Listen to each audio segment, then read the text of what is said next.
This is Songs of Eden, and I'm sending live here from Stockholm, Sweden. Super happy and super excited to be on the Dulcetterra live here. Of course, always more fun to play live to be there, but yeah, what can we do in the times we're living in? I make normally music for yoga and meditation, so therefore this little 30-minute live I'm gonna try to structure it the way I usually play for yoga classes. So starting off quite slow and going up and then back down towards the end. A little bit compressed since it's only 30 minutes, but yeah, I hope you enjoy it.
Thank you so much. Namaste. Hope you enjoy the music. Bye.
Hi, everyone. My name is Sam Golgun. I am the founder, president, and CEO for World Music Development.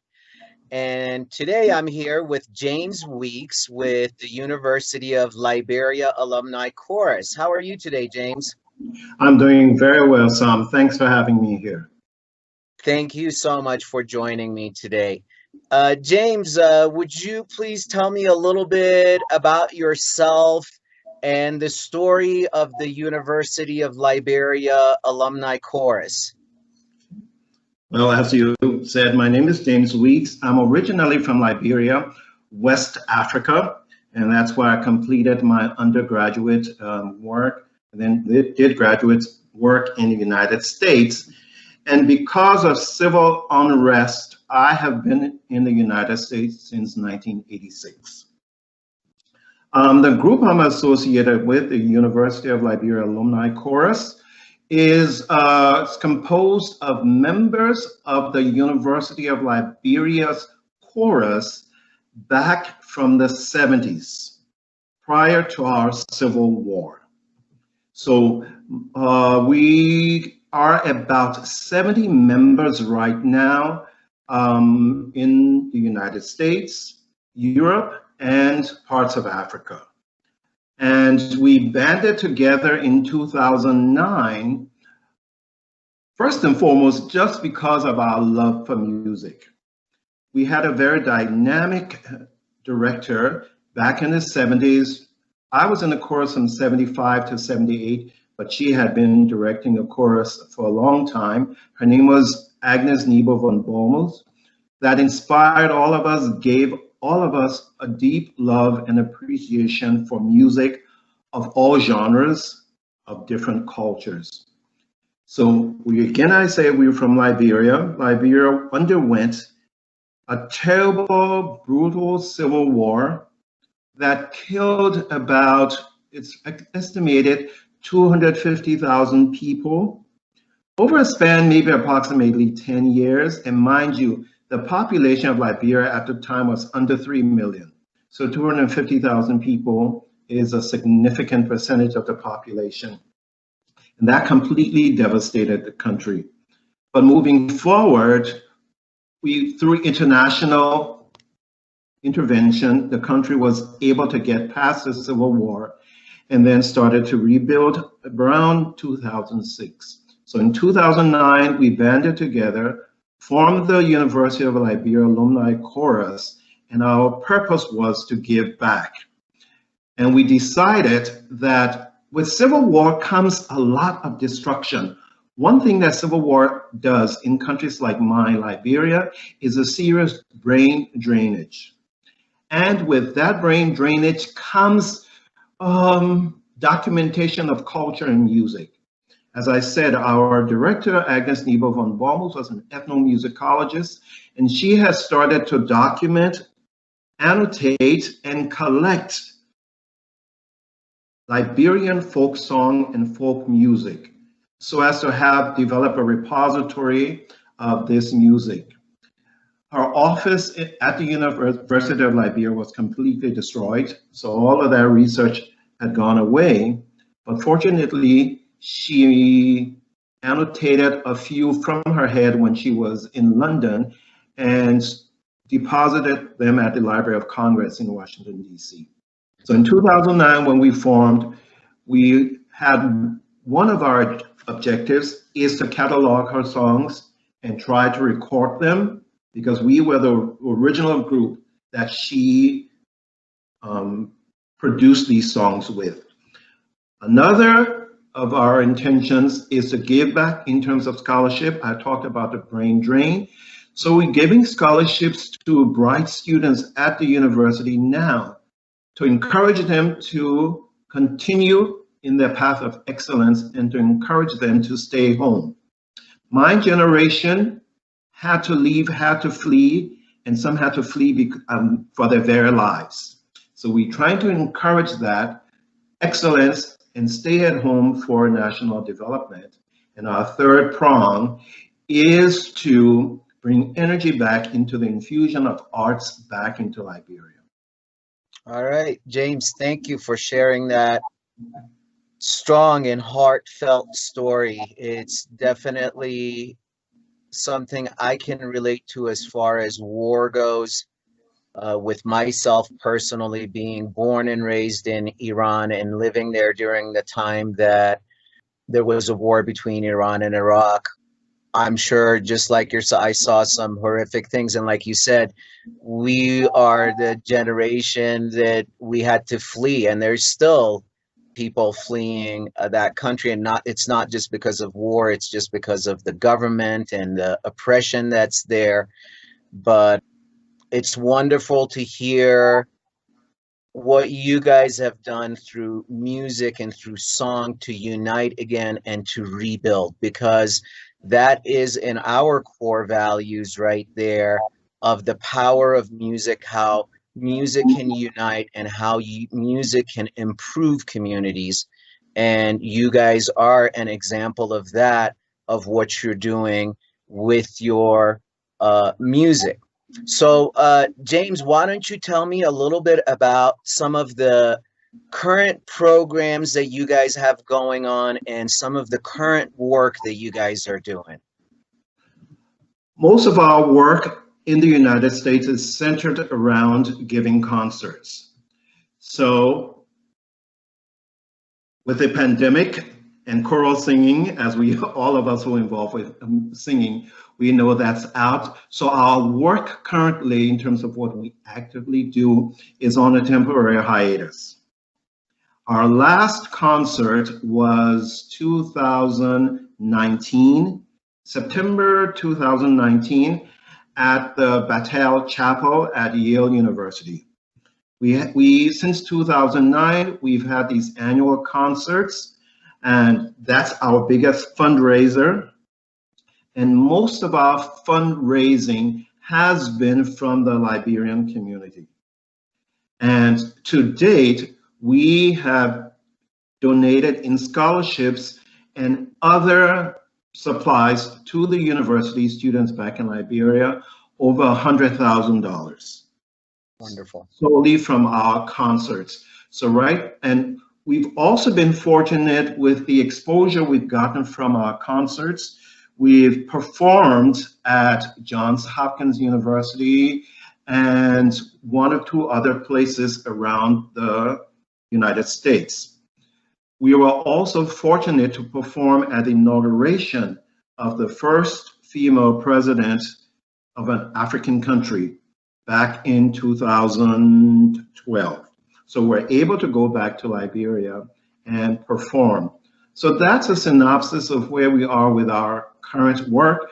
Right now, as any core group is doing, we're really brainstorming for ways to advance our cause in the absence of actually being able to sing.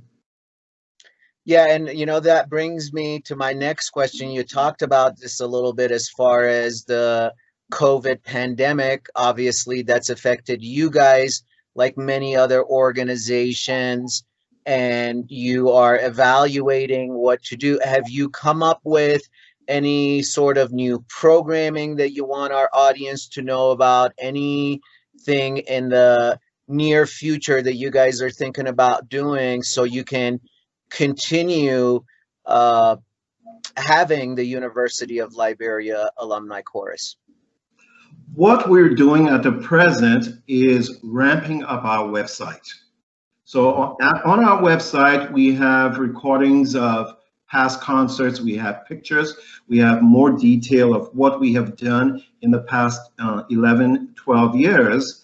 And that is one thing we're doing right now, trying to promote our website to our supporters. We've had some supporters who have stuck by us all these years, and they've given us the impression that you do want to continue to support us in the absence of actually having a concert.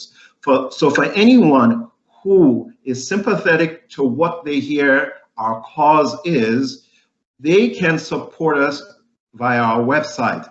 And the website is ulachorus.org. And it's a pretty well organized website. As I say, we're working on it. making sure everything works just fine. But we've gotten it up to a place that it's easy to navigate. So that's one thing we're ramping up right now. Our group, as I mentioned earlier, consists of members on 3 continents. In the United States, I think we're in about 25 states.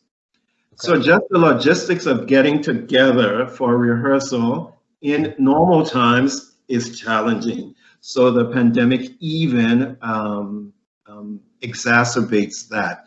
So those are a lot of things we're working out, and we hopefully will have some clearer idea of where we're headed by the end of this year.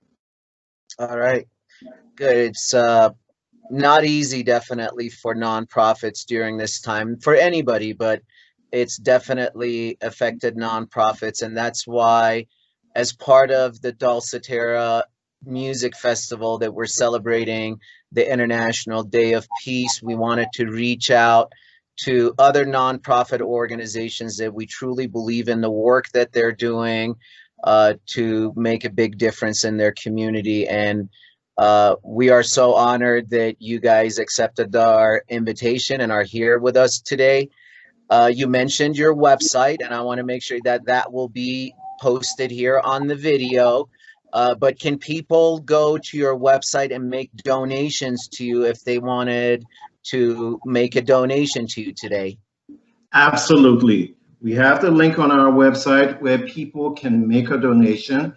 And we're a nonprofit organization. We're also a 501c3, which makes your donation tax deductible. So that's one thing we have finalized on our website. I'd like to interject this also. We're a nonprofit organization, and all our operating expenses come out of our members' pockets. Mm-hmm. So say, for instance, our concert last year was in Connecticut, New Haven, Connecticut. We had members coming from Michigan, Texas, California. I live in North Carolina. Members live in Ohio, you name it. All those expenses are covered by the members.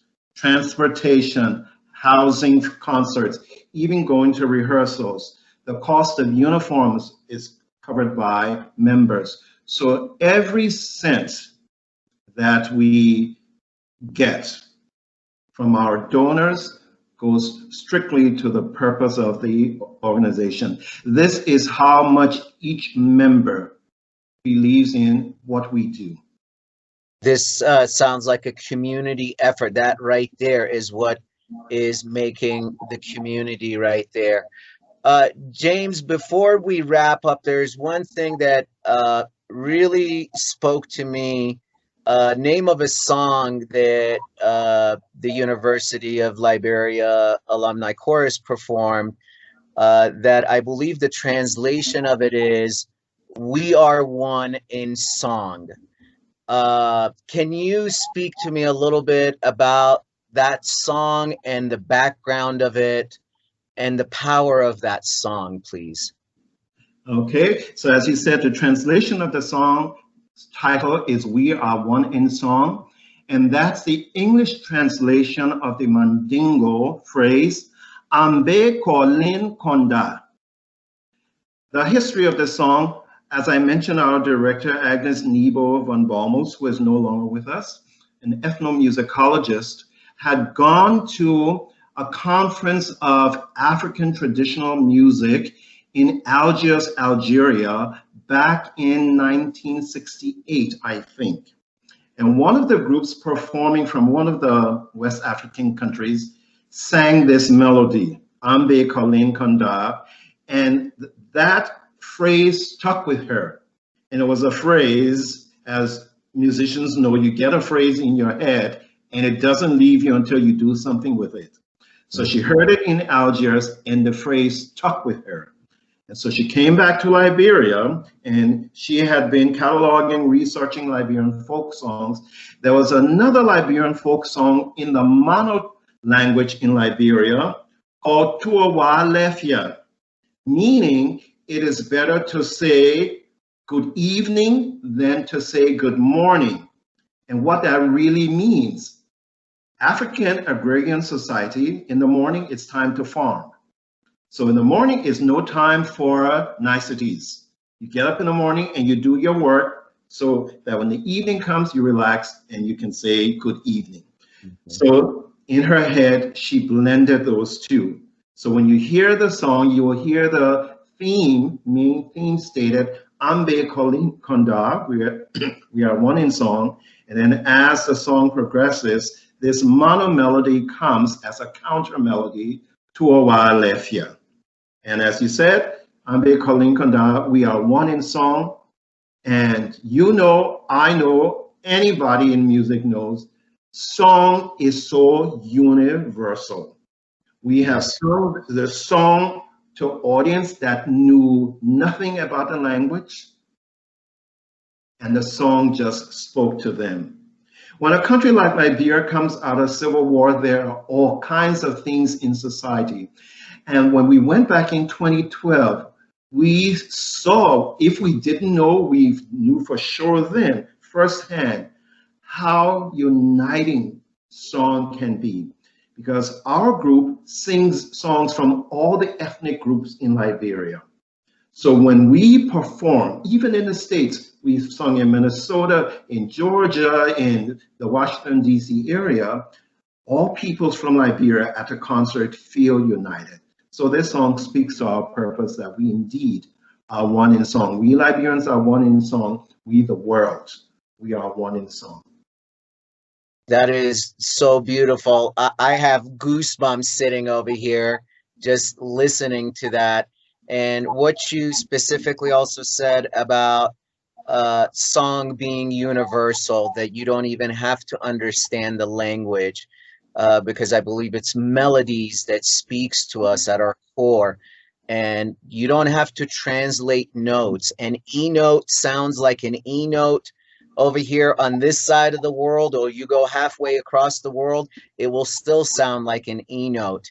And it's what an individual does when they internalize that and how they interpret that frequency, that vibration, basically.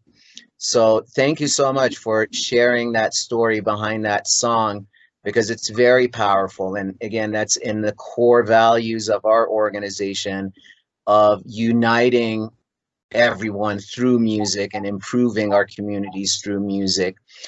James, is there anything else you would like to share with us today before we part ways? No, I think you've pretty much pulled everything out of me, Sam.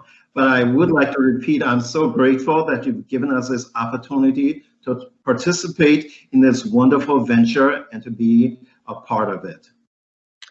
Thank you again for being here with me today. And I want to remind our audience again that to support University of Liberia Alumni Chorus, to go to your website that's right here on this screen, and they can make donations to you directly right on your website. Thank you again for your time today. Have a wonderful day. Thank you, Sam. Goodbye.